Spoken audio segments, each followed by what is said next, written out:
Oh hey, I didn't see you there. You're looking for a hoop? I got you, let's go. Hello everyone, first welcome to my website and Little Hoop Girl World. In this video I'm going to be going over what hoop you should buy and for what.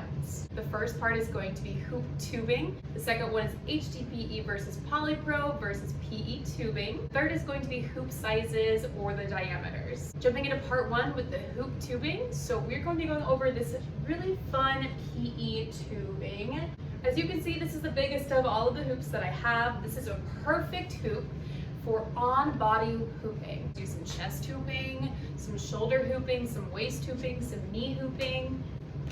This is also a great size if you're wanting to hula hoop for fitness. So you could do a lot of waist hooping, a lot of core conditioning. You can see that it's taped. You can get this hoop taped or not taped. It's going to be more sturdy. It's going to have more weight. So this is perfect for you to be able to build sort of a rhythm on your body with this hoop. Okay, so now I'm going to be going over what the 4 different types of tubing sizes that you can get in hdpe or polypro. If you don't know what those are, I'm going to be explaining, so just hang tight and let's go over what these are. So first, if you look down, the one that's closest to me, the red one versus this outer blue one, closest to me are going to be more thicker. So we have the 3/4, which is the thickest, the 11/16, the 5/8, and the 1/2 inch hoop. If you are a day one beginner and you want to learn how to do off and on body or off body tech, definitely recommend a 3/4 hoop, especially if you're coming off of that PE tubing size. That's because this is going to be the heaviest of the 4 that I have here. It's going to be the most sturdy, but it is going to be a lot lighter than that PE tubing size. For the 11/16, I absolutely love this hoop size. This is going to be something that is lighter than the 3/4, but it's not as light as this 5/8, which is super popular as well for off-body moves. So if you're wanting something that is a little bit lighter, but you're not willing to commit to a super light and flimsy hoop,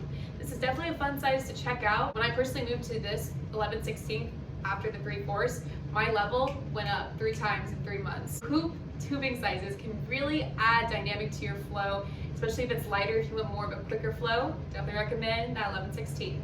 Up next, we have the 5/8 tubing. This is going to be the tubing size that I think you either love or you don't off the bat. There are people who start hooping and they want a really quick, fast, flimsy flow. This is going to be severely lighter than the 3/4. Whenever you grip it with your palm, you're able to grab more of it versus the 3/4, where this takes up most of your palm. A lot of people like the 5/8 off the bat, or they like the 3/4 off the bat and they don't like the 5/8, you know? So it's to each their own in this sense, but just know the smaller the hoop tube sizing is, it's going to be a little bit harder, more advanced. And finally, we have the 1/2 inch tubing. This is going to be very tiny. It looks like a little noodle, you know? It's going to be very flimsy, light, fast. I'm talking, this took me 2 months to get used to after I was practicing with the 5/8.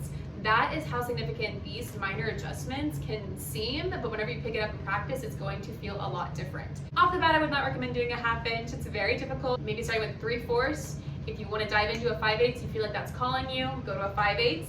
If you want something in between, you got that 11/16, okay? And if you want to go crazy, do that 1/2 inch. For part 2, we're going to be going over hdpe versus polypro versus PE tubing. PE tubing is perfect if you want to do more chest hooping on body rhythm. This is a very different style from these two. As you can see, these look super light and flimsy versus this, but this is just as fun, guys. Like, this is something that you can pick up and really just kind of play with what the hoop it feels like on your body. This is a great way just to get comfortable with even holding a hoop. I wouldn't recommend buying this if you're wanting to do off-body moves necessarily. PE tubing, on-body hooping. Here we go. Now for the hdpe and polypro. I am a very polypro girl. I love polypro. I think I've had 2 hdpes ever in my life, but I'm here to tell you what the difference is between both. The difference between the two is that the polypro is going to be more light, more flimsy. The only con is that it is easy to shatter or to break. If you were outside hooping in harsh weather climates, if you leave in your car overnight, these will break. I think I broke like 10 hoops, but you know, it's okay because I got more. And overall, they're just a little bit more sturdier, but I do love a good polypro hoop. For an hdpe hoop, these are going to be great for beginners because it absorbs the impact very well. It does do a lot better in harsher climates. So if you live somewhere where it's really cold, maybe you want to do an hdpe versus polypro. Overall, I personally like the polypro a little bit more than the hdpe, but again, to each their own. You choose what you are feeling fits best for you. Okay, now we're going to go on to part 3, which is the hoop sizing and diameter. We know what the tubings are, we know what the tubing sizes are, but now we need to know what size to buy, which is so crucial for hooping. So first things first, if you're wanting to do this PE fitness hooping, you want to make sure that the hoop is going to hit around your belly button region. So if you have a tape measure at home, start at the bottom, go up to your belly button, see what that diameter of the hoop is going to be. It should rest between, I would say, 38 to even 42 inches. My first hoop was a 40-inch hoop. I believe this is a 38, but I would recommend doing at least a 38 or bigger. This is a great hoop for practicing day one beginners on body.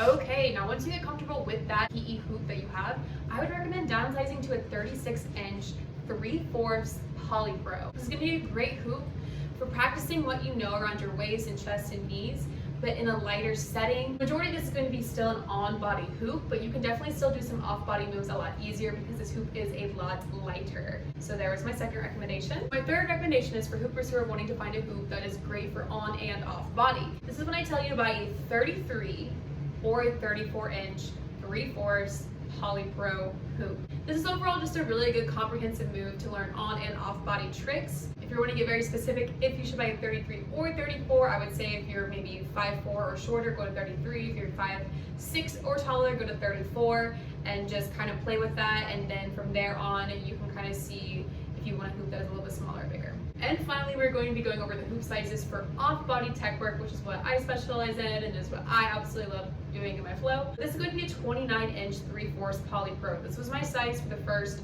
2 years of off-body tech work. I absolutely love the sizing of this diameter because you were able to really knock out some really fun off-body moves and flips and coin flips without it being too small. And it's really good if you are a day one beginner wanting to get into off-body moves. Genuinely, this is majority off-body work, okay? So you want to make sure that you are really thinking about what you are wanting to do in your flow and go from there. Now, if you're wanting to downsize, if you're more intermediate and advanced hooper, I'd recommend going to a 27-inch hoop. I think this is the most popular off-body hoop sizing that I see. You could go to that 5/8 tubing, that 11/16, even stick with a 3/4. Just know that the more you downsize, the harder it will be to hoop with this majority of the time. So just keep that in mind, and let's move on to the very last hoop. And finally, we have my baby hoop. It's a 25-inch, 1/2-inch polypro. It's so light, you can kind of just see right through it. It almost looks like it's not even there whenever you have a camera on. This is something that I would not recommend to anybody unless you are very confident with your flow. You want to really challenge yourself. 25 inches is very small. You're not going to do any on body. If you do, that's awesome. It's going to be a lot more, flippy, technical work like that. So just to recap those off-body hoop sizes, I would recommend starting with a 29. We got a 27 and 25. If you want to really dive into this, I would seriously start up here and then work your way down. You can do 2 inches smaller each time as you're downsizing, or even 1 inch smaller. It kind of just depends on what you are feeling. Yay, we did it. Now you guys know which hoop to buy, hopefully, and I feel very confident that you're going to take this knowledge, run with it, get on your hoop flow. I am so excited to see you guys rock it. If you're wanting a discount code, I have one with moodhoops.com. Thank you guys so much for watching and supporting. I can't wait to see you guys in the Hoop Girl world, my upcoming online workshops, and I hope that you have a fabulous day and happy hooping.